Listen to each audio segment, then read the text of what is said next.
Hello friend, I am Nidhi and I am resin artist.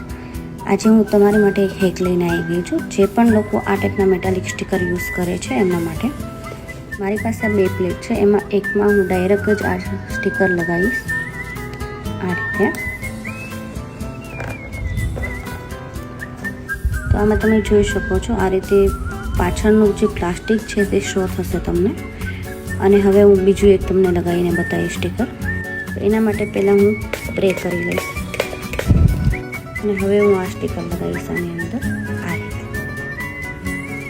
આનાથી શું થશે કે તમારું સેન્ટરમાં નહીં પણ હોય તો તમારું સેન્ટરમાં આવી જશે, પાછળ સ્પ્રે લગાવેલો છે એટલે. અને બીજી વસ્તુ કે હું તમને બતાવી શકું છું કે હવે જો આમાં તમને બિલકુલ જો આટલો ફરક પડશે કે આમાં બિલકુલ તમને પ્લાસ્ટિક પાછળનું શો નથી થતું અને આમાં તમે જોઈ શકો